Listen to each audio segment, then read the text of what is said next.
Okay, it's 1 minute to midnight. Got the international force rate timeline. Looks like I got one viewer. Hope there's one viewer, right, not one, just me. Very disappointing as usual. Okay, welcome to the international force rate timeline. The subject for discussion is false allegations against police officers, but it's actually a slightly broader subject of men in uniform.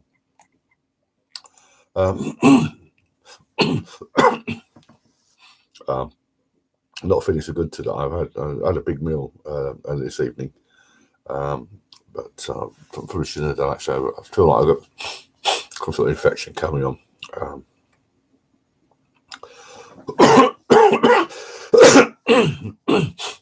Get back in my throat. Not very nice, but anyway, as I said, this is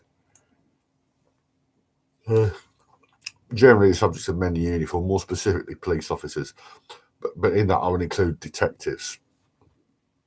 As with celebrities and business people, businessmen, there's a certain type of woman who's attracted to them, and this can cause trouble.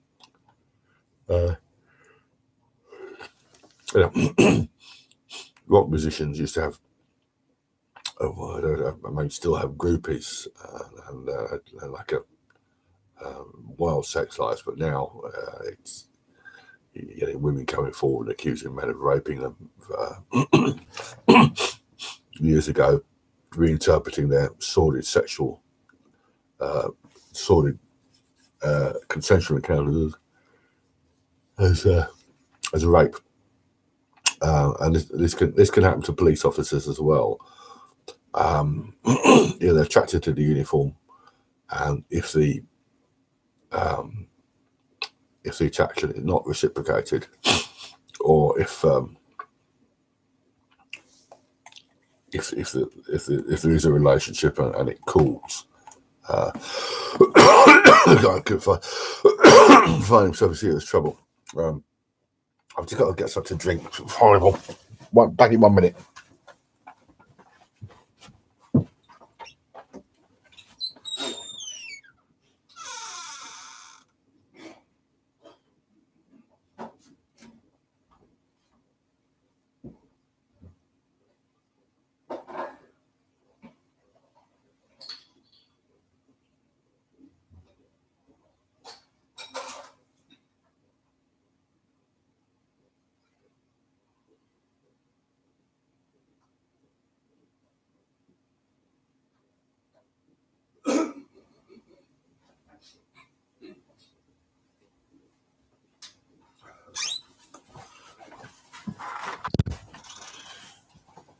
Yeah, sorry about that.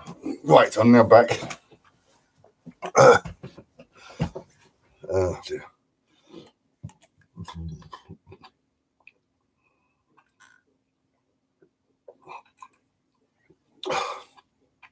In case anyone joins, this video is about a few seconds, 5, 6, 7, 8 seconds behind.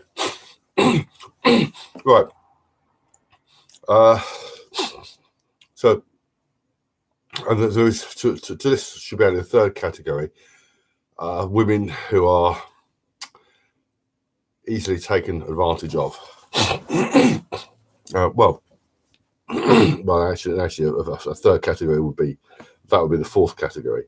The third category is that police officers are easy targets, and natural targets for false allegations.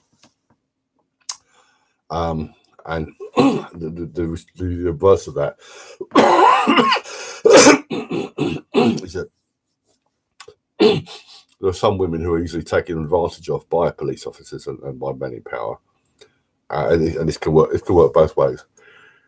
I'm actually that tired, but I have been sleeping this evening. Well, I've been lying down. And a lot of times it's very difficult to disentangle, truth from fiction.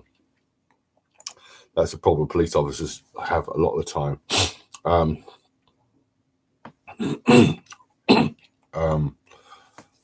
we've seen in recent years, with, when I say recent years, I mean from 1990s, and in that connection I'll play it absolutely.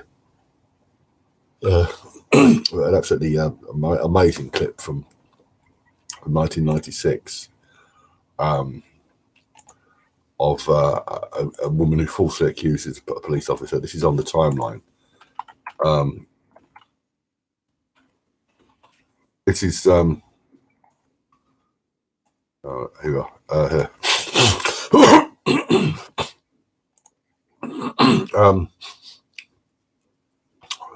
Technology has CCTV, especially CCTV, but also mobile phones and dash cams and other technology has saved many an innocent man, including many an innocent police officer, from false allegations. I'm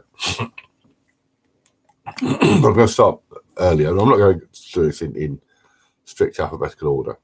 The first case we deal with was June the 12th, 1844. This is the first false allegation of rape against a police officer in this database. Thomas Smythe appeared at Marylebone Court, Magistrates Court, Marylebone in London. He had been accused of raping Rosetta Catherine Basson. He said the sex was consensual, which he made the allegation because he refused to marry her. Presumably, he only wanted a leg over. The magistrate agreed. Mr. Smythe was acquitted, but was no longer a police officer. That is the first example in this database of a police officer throwing away his career for a leg over. It's amazing how many have actually done that. I should say I was actually there is a police officer at the moment in the United States, Jack Rebolledo, with whom I'm in contact. His wife went the extra mile. His ex-wife went the extra mile to frame him for rape.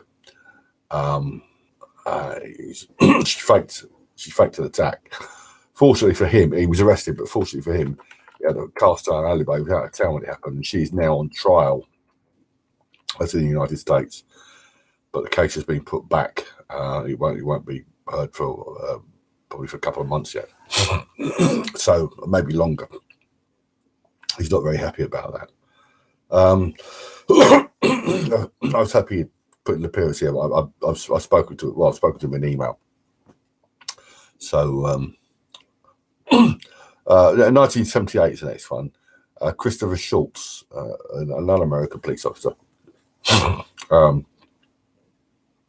was accused of raping 2 women.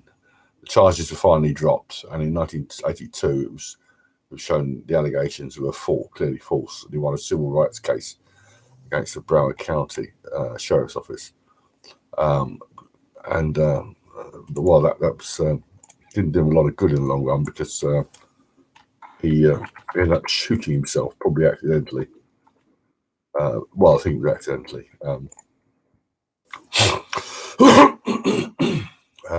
Let's go find this. Yeah, in 1989 he was found dead. This was in Florida. He was off duty. Pierce was actually accidentally shot himself in the leg and bled to death.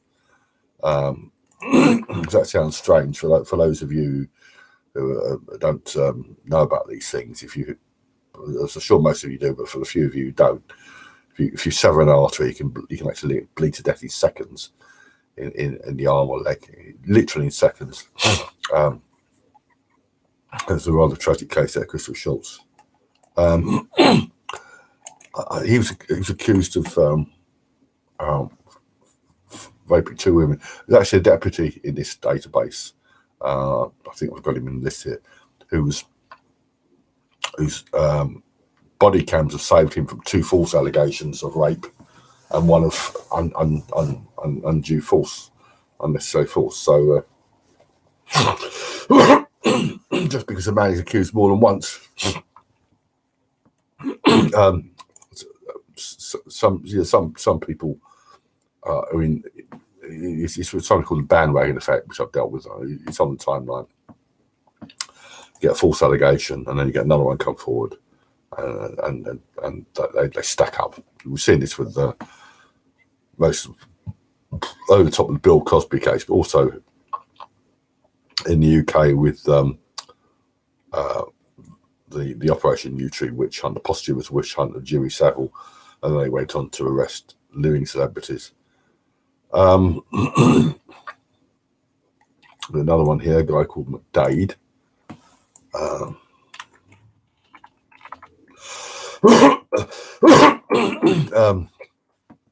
Who's alleged to have raped a woman in Oklahoma on April 10th, 1982. There was a prompt investigation, and it turned out that she had made it up.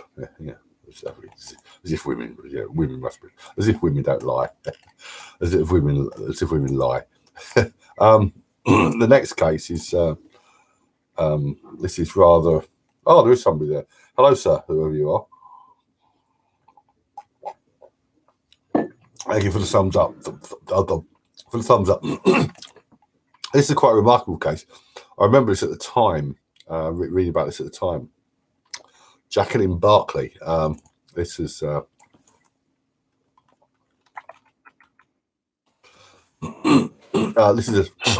black woman, and she was arrested. And of course, there's only one reason a black woman could be arrested in Britain. That's racism, whatever that is. She was in Manchester, and this was April 19th, 1984, and April 14th, 1984. 5 days later, she claimed to have been raped in a police cell in Green Eyes, Manchester. She said that. Where are we? She said that she was. I think she was raped by 2 police constables as 2 police women held her down, and it generated quite a lot of mendacious ink.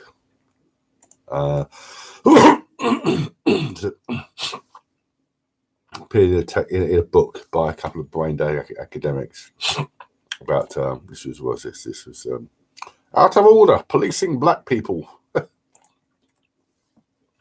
Mrs. S.B. Baker was arrested when she went to investigate the arrest of her son. During arrest, on the way to the police station, she was sexually abused by police officers.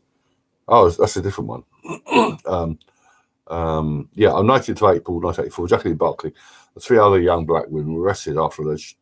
No, there was 5 days later she was arrested. 5 days later she made that allegation. She claimed to have been stripped and racially abused and raped by 2 police. Well, probably strip searched, which should be done by police women. Obviously, people are searched when they're taken to the police station.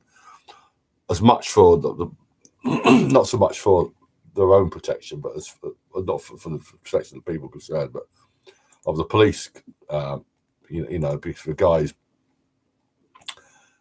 they take a guy's belt off him, belts off him, because if he's found, if he hangs himself in the cell and it's there next on the chopping block, they don't really care about you.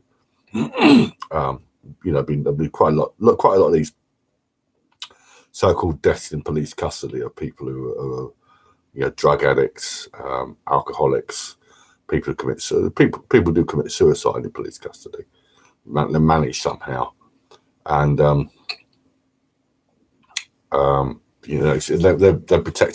protecting themselves, covering their own backs. You can't blame them, I mean, it's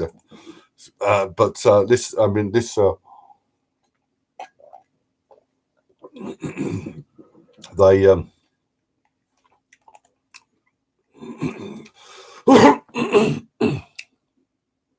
they went the extra mile to to clear this up, and she actually got a suspended sentence for wasting police time, threatening behaviour, assaulting women police officers, and damaging police property. I'm not sure what would happen to a white woman who did that, but certainly a man of any race who had done all that would have been doing. He would have got some time behind bars. So this is the double standard we always find with women. Women can do no wrong. And we have another one here. Find this guy. January 22nd, 1987. Oklahoma City.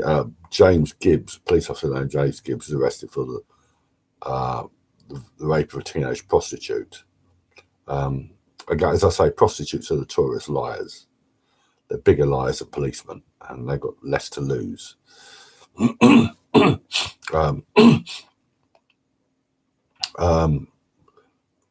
Gibbs actually did have sex with this woman, but it made him hold on to his pension, and even his wife took him back. But his career was retired. He was retired. I think he retired or resigned or something. But he kept his pension anyway.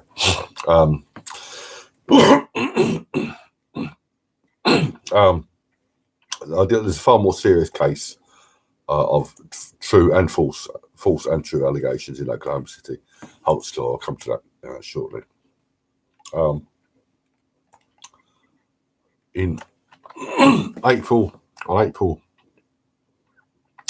15th, 1988, in the Deep South, a motorist, a woman named Tina Ross, accused a Smyrna police, Smyrna in the Deep South, not Smyrna in Greece, a Smyrna police officer raping her.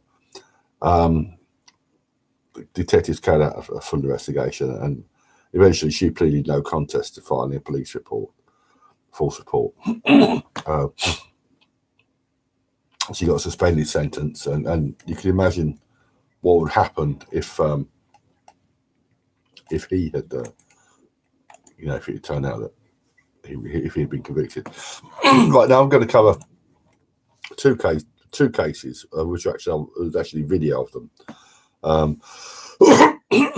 The first is that remarkable incident from Palm Beach, Florida. This is on the timeline at. This is February. It's happened. I think it's the correct date. February 26, 1996. It's a video. You'll find it on there. It's entry on a separate page. February 26, 1996. You'll listen to the audio, but there is a video. While I'm playing this, I'm going to go out and get some more drink because my throat is very. So I'll play this. You won't be able to see it here, but you will be able to see it on the timeline, and you really have to see it to marvel. It really is amazing, and you can imagine the trouble this guy would have been in if this. Well, I'll play it first. Cruiser cams have also proven to be a lifesaver in defending the actions of police. These videos may look routine, but they certainly aren't to officers who are falsely accused. Now you have a suspended driver's license, and you told me that you didn't. I didn't think that I did. A police officer in Palm Beach, Florida, stops a female driver. Without ever getting out of the car, she is issued a traffic citation and heads off. But later, in a videotaped statement, she lodges serious charges against the officer. Do you solemnly swear to tell the truth, the whole truth, and nothing but the truth, so help you God? Yes. She accused him of taking her out of the car, frisking her, sexually assaulting her, and placing her back in the car. When I stepped out of the car, he proceeded to frisk me on the side, pat me on my chest up here, and then he fondled my breast. I believe it was fondling. I don't believe it was frisking. He patted me on my stomach all the way down and over my dress. He caressed my vagina. I feel very, very, very violated. In a second taped interview, the police inform her that the entire traffic stop was shot on videotape and give her an opportunity to change her statement, but she declined. So what if I told you that I've seen the videotape of this incident in its entirety from the time that you were stopped to the time that you left the scene? Would that change any of your statement that you just told me? They then accused her, of course, of lying and making a false report to this incident. Finally, she admits that she lied, that she fabricated the story. Why would you do something like this to somebody who didn't do anything to you except write your ticket? I'll explain why. I would have been driving a Jaguar if I had been driving a Mercedes or anything along those lines. I would have never been stopped. And I personally think he had a personal attack on me because of my character. In other words, it's his fault. It's always a man's fault, you know. Whatever the reason, whatever, it would have been his fault, whatever, you know. It should be another flashback to a previous sexual assault. A daddy abused her, a wicked uncle sexually abused her. Whatever, it's always a man's fault. I actually made a short separate video around that for historical allegations. I will make a separate video on historical allegations, separate hangout. But imagine if she hadn't reported it once, if she waited a year or two, right, and the dash cam video is gone. It's been taped over, destroyed, lost. You know, she comes forward and how much trouble would he be in then? And then the district attorney, seeking re-election, decides to put out an appeal for women to come forward. If you've been sexually assaulted by this officer or any officer, how many women do you think there are in Palm Beach, in Florida, or women in the United States who've driven through Palm Beach or Florida, or been in Palm Beach or Florida, who've got a beef against a police officer? And if half a dozen come forward, maybe 30 come forward, they take 4 or 5. You know, you got a pattern there. So that's a slightly different subject, which I will cover at some point. And this other case, Sherita Dixon-Cole. This is another one captured on. Incidentally, that case, I contacted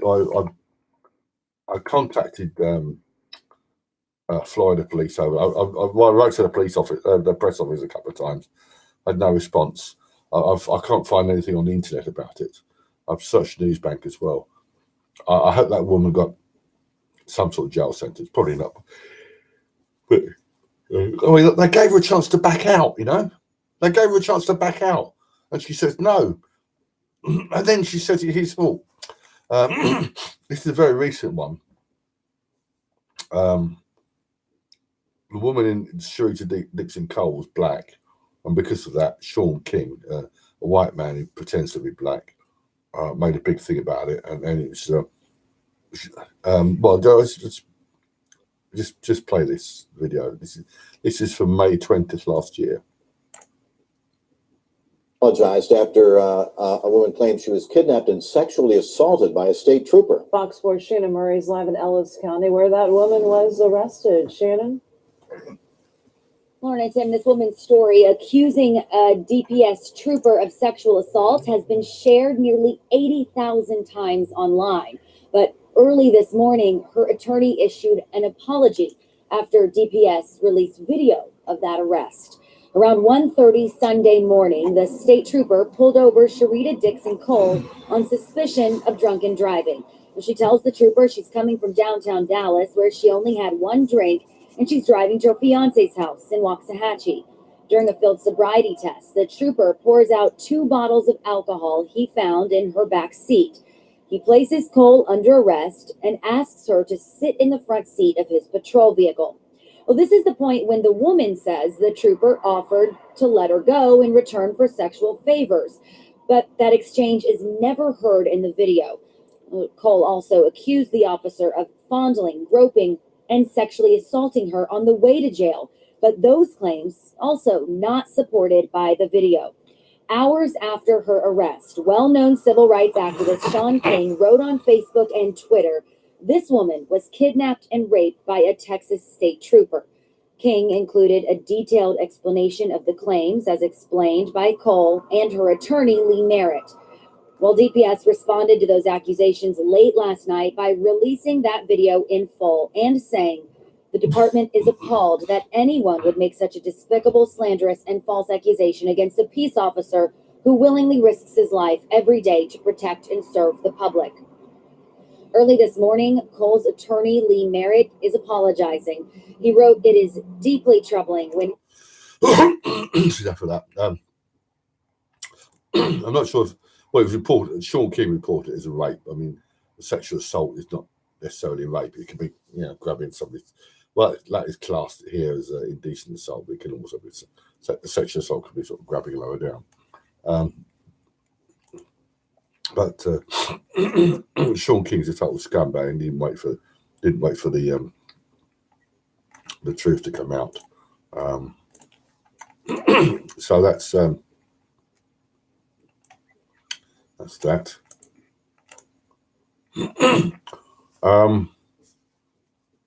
Now I've got an interview here with Clay Williams, and that's the guy concerned. Yeah, there's an interview in the Deep South, an interview with a sheriff in the Deep South, and he says that somebody at the sheriff's office, one of his men, is that Clay Williams?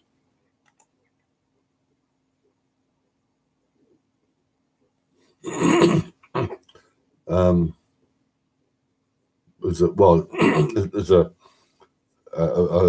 Deputy Clay Williams who's recorded videos in patrol car, cleared the 15-year veteran officer of 2 false rape allegations and alleged excessive use of force. Two, it's just this idea that these allegations are so rare. It's just amazing. I've got here another very recent case from the UK. A woman who accused a police officer you never met. Halina Khan. Read all about it. The Daily Mail. Sorry. Halina Khan. It says described here as an escort, 40 years old. Well, she's hit the wall. She accused this was I think this was a revenge case. Her husband or a lover had been arrested or something. Where is it? She accused a Leicester officer. She never actually met him. I sent an email to Leicestershire Police. This is on the website. Thank you for your email. Please find below a statement from the force in relation to the recent conviction. Regards to statistics about sexual crime, officers need to submit freedom of information request, blah, blah, blah. And so, rape is an extremely serious crime. Whenever someone reports such an offence, we conduct a thorough investigation, as the public would expect. Yeah. Tell that to Rolf Harris and to David Lee Travis. Anyway, searching for as much evidence as available. And he will invent it. No, I mean, seriously. In this case, that investigation suggested that Khan had lied about what had happened and that no such crime had ever taken place. She got a jail sentence. What was it she got?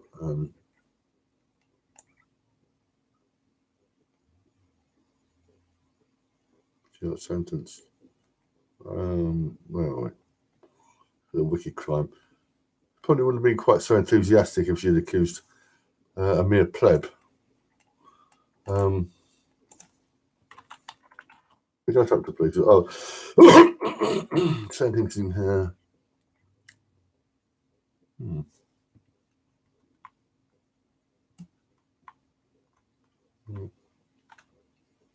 Where is it? Oh, 2 years, 3 months. Yeah, I mean, 2 years, 3 months. Yeah, that's probably about part of the course, actually. You know, she deserves a jail sentence for that sort of allegation. Which is one that's fairly easily refuted. I mentioned earlier power groupers, didn't I? Right, come on to. I really feel. I don't feel so bad, but it's coming on in my throat. The doctor would. I've done nasty feeling. Be very ill. I'm after fasting. Power groupers, right? Louise Nicholas. Okay, right. There's a far away. There is a land called New Zealand, and in New Zealand lives Louise Nicholas. Believe it or not, this woman has become some sort of celebrity or even national treasure. She claimed that in 2004, she publicly accused 3 police officers of rape. No, it's 86. This, I mean, when she was at that time. Well, there's actually a film being made about this. It's called Consent, the Louise Nicholas story, and believe me, it is a story. It's her story.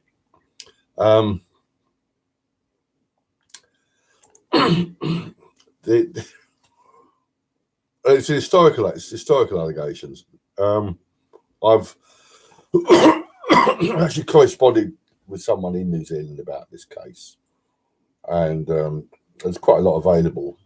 You have to read between the lines when you read her story. Basically, she was a groupie. She was a police groupie, a teen slut.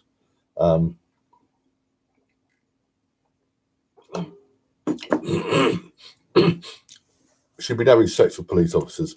The film claims that she was being sexually assaulted from the age of rape from the age of 13, which no. But very interestingly, I mean, she actually ended up working for the criminal justice system, and she's a rape counsellor, well, an advocate for survivors, quote unquote. But rather interestingly, I was doing some more research on her. The front page of the press, the Christchurch newspaper. This is on the website. The quality is not as good as it could be, you know. And this is from a microfilm, and it's but it's on there.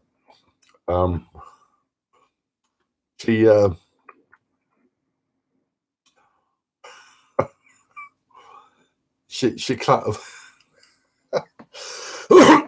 she claimed, as well as the multiple times she was raped by police officers, she claimed to have been raped by a group of Maoris on horseback. and she was questioned about it 8 years later. She can remember it, obviously, because it never happened. Of course, if people make claims like, you know, it does suggest that she wasn't entirely truthful about what was happening earlier. And there was actually there were actually police officers who were abusing their authority there against various women, but that they there's no doubt in the core that there was some sort of I'd say paedophile ring, but a group of police officers who were preying on innocent young girls like her. It's total bullshit. Another case here from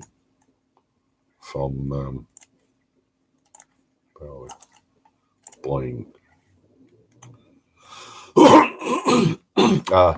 Right, this is police. This is from January 1990, January 2016. Under the standard, police officer who had sex with a vulnerable victim was dismissed from the force. I love that word, vulnerable. You know.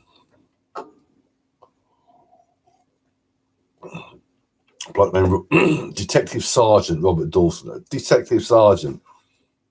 So he's probably halfway to a pension or a fat pension. Well, a Detective Sergeant, he's somebody who's going places, and he has sex with an alleged rape victim. How can you do this? In the first place, if she has been raped, the last thing she wants is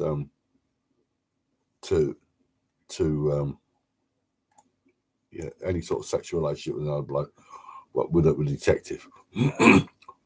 And if she hasn't, I mean, oh dear. So he threw away his career for a leg over. She had a history of depression and self-harm. He also sent her text messages, one which read, "I am here and always will be." And she complained to the Met he'd abused his position in order to groom her and have sex. Well,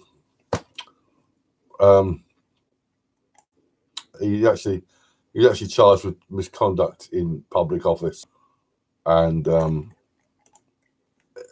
he beat that. But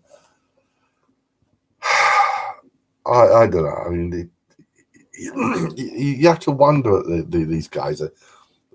They've had so many opportunities. They must have so many opportunities away from work, but they can't keep it inside their trousers. This is another police officer who supposedly had sex with a vulnerable woman, but if you remember Stephen, if you're as ancient as me, you remember Stephen Lawrence. Stephen Lawrence was a black kid who was murdered in South London, not that far from here, in April 1993. April 1993. 26 years ago. Because he was black and he's alleged assailant. His assailants were white. He had it was a massive hysteria to this day, and they used it to. They used it for really exploiting this poor kid's death, and on the back of that, they used it to abolish double jeopardy. And two of his alleged killers were actually in jail now, but a police officer named Peter Solley was worked on that, and he hooked up with a black woman related to the campaign, and he found himself charged with 9 counts of rape between February 1997 and August 2000. She hated it so much she kept going back for more, and then afterwards she had a consensual relationship. No, she had she had a brief consensual relationship after he'd raped her 3 times, and he must have raped her another 6 times. I mean, the trouble with this idiot was he denied having a relationship at all. The DNA evidence come back and it makes him look. Fortunately, he was acquitted, but I just can't believe these guys, honestly. And these women, I mean, do rape victims really go back for more? Well, if you the rape trauma crisis nonsense, rape trauma syndrome, there's a detailed refutation of that on the site, more than one refutation actually. You know, any behaviour is consistent with a victim, but thankfully he escaped. Now this is quite a big one. This is a guy who was a genuine predator who was also falsely accused. Daniel Holtzclaw in Oklahoma City. Believe it or not, there are people still championing this scumbag now. It started when he pulled over a woman, 55, I think about 53, 55, Janie Liggins, who was driving her own car, and he was on his way home. He was off duty. We just happened to be following this suspicious car, and he made her fillet him in the back of his car, and she went almost straight to the police. He was arrested, and he played the innocent. The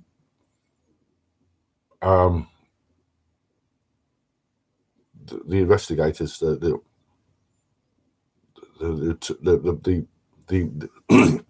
did a good job, because Jane Liggins was black, and they found other victims. Obviously they went looking for interviewing women he'd arrested for various reasons. And unlike her, they were all young, but they were all black. Women who were not necessarily prostitutes, but certainly drug addicts and the like. Women who have little credibility. Women who, if they make allegations, will not be believed. And the usual suspects had a big demonstration about this. The investigation was obviously deliberately low key because they didn't want. They must have realised that false accusers would come forward, and 6 or 7 did, including a woman named Shanice Barksdale, who she came forward and claimed to have been victimised by him, and eventually she admitted that she'd made it up. She said she wanted to help the investigation. Anyway, Holtzclaw, his sentencing, his conviction, his sentencing was well, the jury verdict was live on the internet. It's on the internet anyway. I think you're live. It was on the internet. It's on the internet. He got 263 years, including for the most expensive blowjob in history. There are still people, Michelle Malkin, who claimed he's innocent, but what actually happened in the Liggins case, it doesn't take too much to work out, does it? All these women who'd been targeted had been young and generally vulnerable, but she was driving her own car, so she was a woman who had, and she had some not an arrest, well, maybe an arrest or something back in the 1980s. But she certainly had no felony convictions, and they tried to use this against her. Holtzclaw tried to use it against her. He didn't have the bottle to take the stand at his trial. But I think what happened was that they pulled her up. They found a quantity of drugs in her car, legal drugs, prescription drugs, but she shouldn't have had them because they weren't cocaine or anything like that. What he should have done was confiscate them. But what he did was he whipped out his Hampton, shoved it in her mouth, suck this bitch, and she did. He thought she was a streetwise hoe, but because she wasn't, but she didn't realise what was required of her. She went to the police, and maybe she lied about drugs or whatever, but she certainly didn't lie about that. She was credible. Malkin does a lot to try to sow reasonable doubt about this guy, but there's just too much about this guy that reeks of corruption. He's a predator with a badge, and they do exist. And got no qualms about seeing this guy behind bars until Haley's comic returns the third time. couple of other cases. What we've got here. Yes. Palmer Heights, Cleveland, Ohio. Palmer Heights in Cleveland. A false rape allegation against Sylvia Davis of Brooklyn. I'm not sure if that's Brooklyn, New York, because there's another Brooklyn. There's more than one Brooklyn in America. Sylvia Davis came clean about allegations. Mark Bruce, this is a story. So self-help records show Google searches include the phrase, "Can you go to jail for lying about a cop raping you?" They're just amazing. There's an interesting case going on at the moment, actually, what's this? The one? No, it's a different one. There's an interesting case at the moment of a woman who accused a police officer, Milet. No. It was one called Kivlis, I think, and she accused him of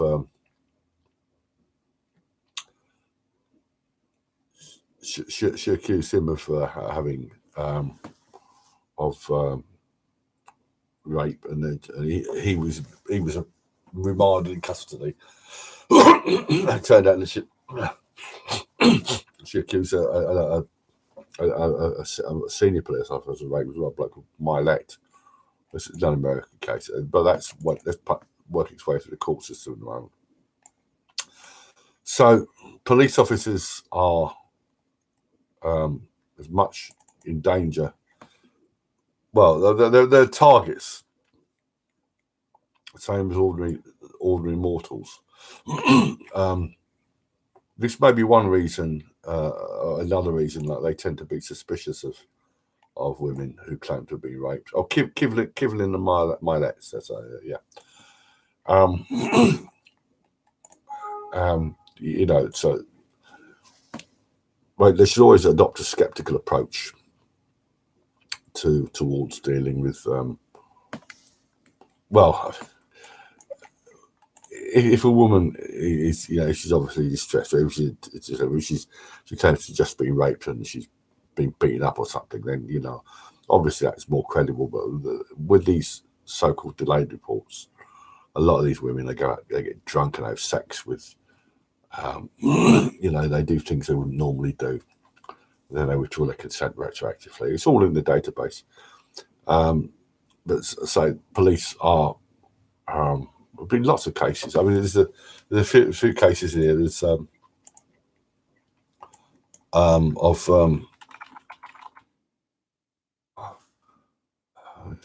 there's a couple of. Oh yeah, here's one from 2007. Just to show you how some of these women are. Victoria Patrick. She was drunk on a train. Police were called. Now, what they're supposed to do, they're supposed to take the police station, phone a cell, maybe she'd been in court next or whatever for drunkenness. But no, they took her home.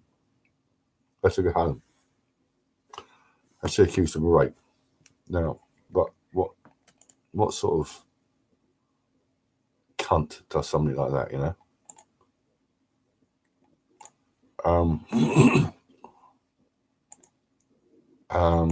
There's another one here. Oh yeah, this is a similar one.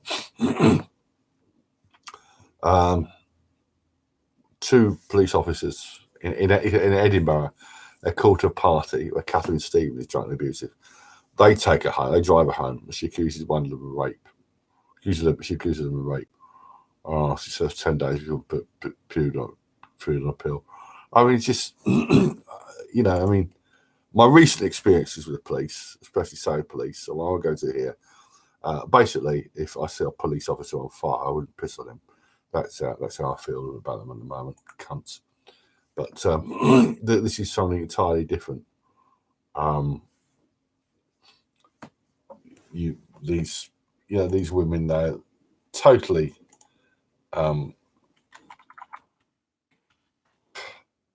It's very difficult to. It's very difficult to you know, in a case like that, they should throw the book at them. They really should do. So anyway, that's police officers can be falsely accused as much as ordinary mortals, or sometimes more so. And they can also be stupid, and at times they can be predatory. But you'll find a lot of cases in the on Full Soap timeline, and it's amazing how many of these women, you know, but for modern technology, how many of them would have got away with it, and how many innocent men would have their lives trashed, their careers destroyed. You know, the lives destroyed, the careers trashed, everything. Anyway, so that's the live stream. I'll put this probably in the next few days onto I'll make it private down and then edit out the stuff at the beginning and add some notes to it. If anyone wants to send any queries, you know where to find me.